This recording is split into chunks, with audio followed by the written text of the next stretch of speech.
What is going on, everybody?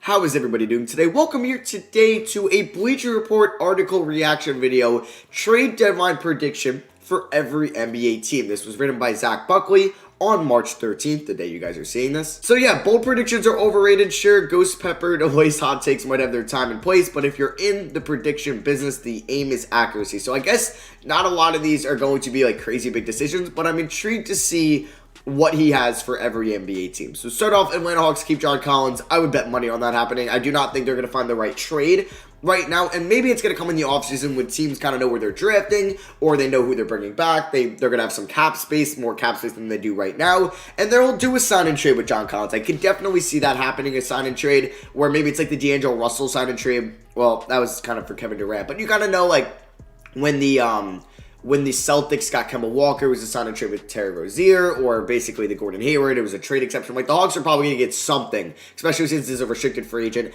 out of John Collins in the offseason. Either maybe, like, Dallas wants to get in on him, Sacramento, one of those teams like that.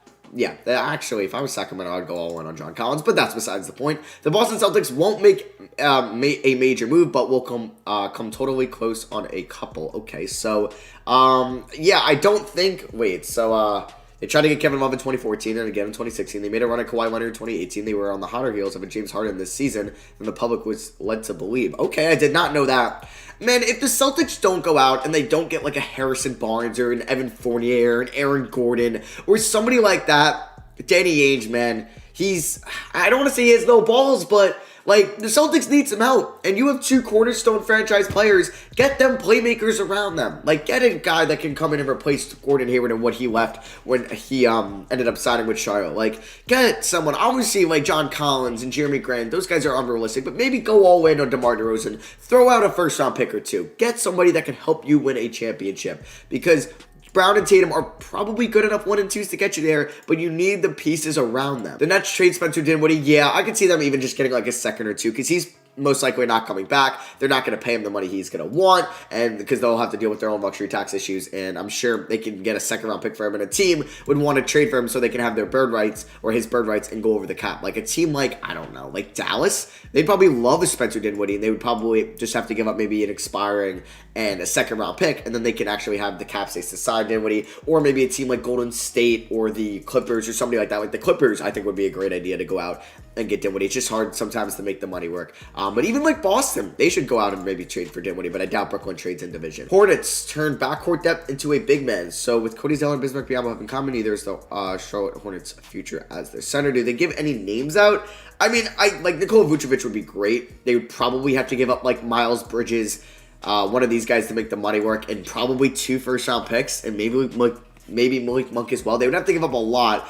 And would Orlando do that? Like, is Miles Bridges a good enough young player in return? But yeah, even going after Mo Bamba or LaMarcus Aldridge, those could be interesting. I probably really wouldn't target Gorgie Shang, McGee, or Kem Birch, because are they that much better than Cody Zeller? But Andre Drummond, I think, would be very interesting for this team. I think he would. But acquiring Aaron Gordon and converting him to a small ball 5. Wow, I can really not speak today. I apologize. Bulls trade Thad Young.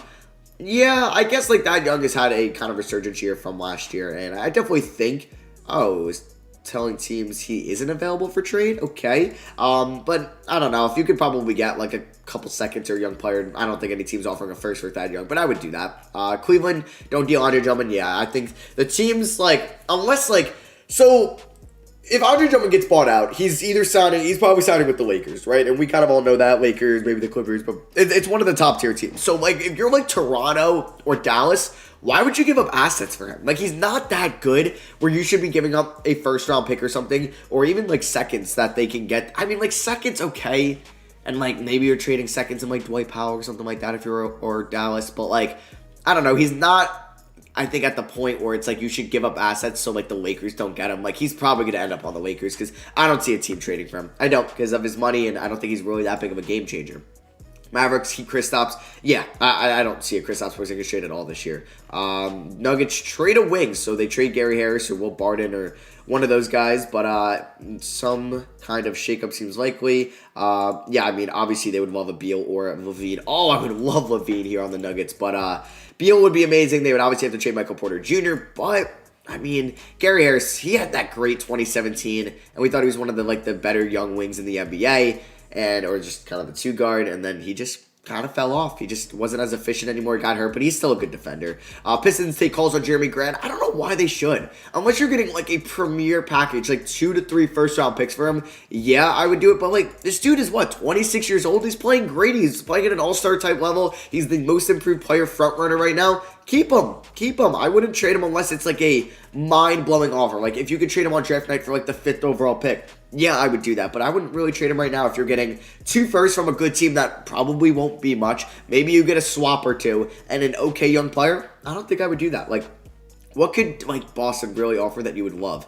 Neesmith, Langford, 2 firsts and a swap? Like, I don't think they even do that, and I don't even think either team should do that, honestly. Warriors add a starter. I mean, we'll see if they move Oubre or not. Yeah, I doubt they would trade Wiseman or the Minnesota first, but maybe it's Aaron Gordon, perhaps Oladipo. Like, with the Rockets, the Rockets are probably due Oladipo and for Oubre in like a second, or maybe just even Oladipo for Oubre straight up. Yeah, because maybe they would like Oubre going forward, and I would probably do that if I were the Warriors. I think getting Oladipo's defense helps you out a little bit more than having Kelly Oubre at the moment. Rockets fire sale, yeah, like PJ Tucker's gone, Oladipo's most likely gone. I don't think like the Heat trade for John Wall, but those 2 guys are definitely gone. Yeah, Daniel House could go, but yeah, I agree with that. If it's not Christian Wood, everybody should be on the table. And I don't think anybody's going to want Eric Gordon at the moment. Pacers, more Miles Turner talks. Again, no Turner trade. I highly doubt they make a Turner trade. I don't see that at all. Clippers, backcourt boost. Yeah, they should go out and get a playmaking guard. But who are they going to get out? Or who are they going to get? Are they going to trade Patrick Beverley? Are they going to trade? I don't know. I just think they should get somebody like George Hill. Something that won't cost a lot. You don't have to give up too much, and like the money or the contract isn't huge, like a Kyle Lowry type player. Yeah, you go out and you do that trade. Lakers wait for the buyout market 100%. You target Andre Drummond. I don't know who else. Maybe they're kind of saying that could be in the buyout market, but yeah, it's pretty much most likely going to be Andre Drummond, and I'm sure some other guys will get bought out as well. Memphis Grizzlies move a big man. Yeah, I could definitely see that happening. It's like depending like who wants Gorgie Jang. I don't know if that's going to happen. I mean, I think Winslow. No, I don't really see actually the Grizzlies making a move. Multiple front office executives cited Gorgie Jang as a name to watch. I don't know. He's got a big contract still, so who's gonna give up 17 mil? Well, you got to get there at least, unless it's like Boston, they have the trade exception. Imagine they use their trade exception on Gorgie Jang. That'd be funny. Miami Heat finally replaced Shea Crowder with who though? I wonder. Gotta give me some ideas. But yeah, I could definitely see them getting a wing at the moment. Bucks at a playoff rotation caliber reserve. You would hope so. They definitely need to upgrade that bench because, yeah, that core is probably not winning you a championship when it matters in the playoffs. You need some type of scorer off the bench. Who is that? I don't know. Maybe they give the Knicks something for Alec Burks, but like they don't have really many firsts because they gave up all their firsts or their future draft capital for Drew Holiday. Minnesota, find Cat's front court partner. I would love to see them go out and trade it for an Aaron Gordon. I would really love that. John Collins, the defense, I don't know, with Collins and Cat isn't great, but Aaron Gordon and Cat, oh my god, I would love that. Larry Nance honestly isn't that bad of an option either, and probably will cost a little bit cheaper than those 2 guys. But Aaron Gordon, ooh, I would love that. What would it cost? You're probably going to think about the future first. Jarrett Culver, Josh Okogie. Is that worth it? I don't know. Pelicans keep one guard, trade another. Yeah, I see them trading Redick more than trading Lonzo. I think they'll go into the offseason with Lonzo as a restricted free agent, but I think trading JJ Redick is the move. Yeah, allow more minutes for Kyra Lewis and Nah, and the Pelicans are expected to be active ahead of the trade deadline. Kevin O'Connor reported executives say they could be buyers or sellers depending on which direction the trade winds blow. Next, flip Alec Burks.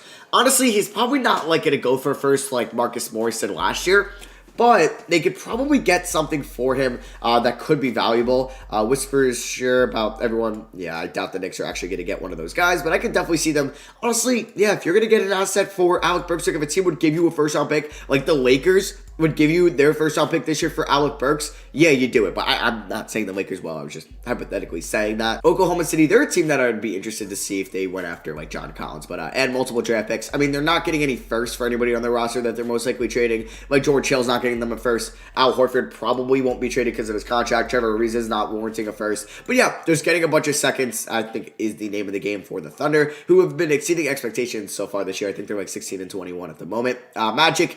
They should. They should definitely trade Evan Fournier. He's a free agent. I would call up Boston, see if they would give you the trade exception and maybe something else. I would look to move Aaron Gordon, and I would honestly look to move Vucevic as well, but it might be best to trade Vucevic in the offseason when teams know where they're selecting, when they have more cap space, and you can get a deal done. Because there's only like a very few selected teams that can trade for Vucevic and would give you a good offer in return. Philadelphia, nothing major, yeah. I think their team is almost set. Maybe get another playmaker or another shooter that will cost you very cheap. But I think look at the buyout market. If a buyout or if there's a wing on the market that could shoot, veteran wing, like Wesley Matthews has been in the past and guys like that, you go after him. Like if Wayne Ellington hits the buyout market, yeah, you go after Wayne Ellington, but I wouldn't really trade anything. But, well, I think they should trade for Kyle Lowry, but I don't think they will, and I don't think the Raptors are going to trade Kyle Lowry to the Sixers. Suns get it back up big. Yeah, I think they can definitely use it because Jalen Smith really hasn't been working out all that much this year. And I think PJ Tucker would actually be great for their defense. And yeah, like Frank Kaminsky obviously is really great there. Either Portland improve the defense. I mean, that's been the name of the game for them for the last 5 years. We'll see if they actually go out and get somebody. Nerlens Noel, interesting idea. I wonder what it would cost. I mean, Aaron Gordon would be amazing, but you'd have to give up. I mean, they do have most of their draft capital. Do you give a similar Drew Holiday package? Not as much as what the Bucks gave up for Drew Holiday, but do you give up a first and 2 swaps for Aaron Gordon? You would probably have to think about it, right? But Otto Porter and Nerlens, like, these 3 guys would definitely cost a little bit less. Sacramento Kings keep Marvin Bagley. Yeah, I don't see them trading Marvin Bagley, but if Atlanta was somehow interested in Bagley, I would trade Bagley for John Collins, and obviously they'd have to give up maybe a future first as well. If I were the Spurs, I would probably trade DeRozan, even though he can help you make it to the playoffs and get experience for Keldon Johnson, DeJounte Murray, etc. of their young players, but I just think you get what you can. If you can get 2 firsts or a first for DeMar DeRozan, I think you do it. I don't know who wants LaMarcus Aldridge at this point, but I would look at doing that. Or even Rudy Gay. Some team might want him because of his not huge contract and 1 year left. Raptors stand pat. Yeah, I don't see them trading Kyle Lowry. I think we would have heard more about it, even though I think they maybe should. Norman Powell, I think they should not look to trade him. Just kind of build not around him, but extend him in the offseason because he's pretty underrated. Jazz take a long afternoon nap. I would still like for them to add like a playmaker off the bench. Maybe it's in the buyout market. Maybe that's in the buyout market. Utah sleepwalked to a 4-4 start. That included losses to the Timberwolves and the Knicks by a dozen. But yeah, I don't know if they should stand pat. I mean, like, obviously they have 1 first-round pick that's going to Memphis from the Mike Conley trade, but I would look to add another wing that could score off the bench. Like an Alec Burks. I would do it. Washington Wizards bring in a veteran. I remember there was actually, back on the Jazz, talks about trying to trade Mike Conley for Russell Westbrook in the offseason. Probably very glad they didn't do that. And the Wizards bring in a veteran. I just don't really see the Wizards bringing in a veteran. I could see them moving a veteran. I mean, I guess they're going to try to make the playoffs this year, so they won't be sellers. Yeah, they'll be buyers. So yeah, that's going to be my reaction to the trade deadline prediction. I'm hoping we get somewhat of an exciting deadline. I hope like one big name like D'Angelo Russell and Wiggins last year or Drummond like gets traded this year. Either it's Drummond, it's probably going to be Oladipo, but maybe we'll see. I doubt we'll see like a Bradley Beal or Zach LaVine trade, but you never know. Kyle Lowry could get traded. John Collins, Aaron Gordon, Larry Nance. One of those guys would be very interesting. If you guys enjoyed the video, drop a thumbs up. I would really appreciate it if you did, and let me know in the comments down below if you disagree with anything I said, or if you agree, or you just want to talk trade deadline talk down there below. That'd be really cool as well. I love you guys, and I'll catch you on the next one. Peace.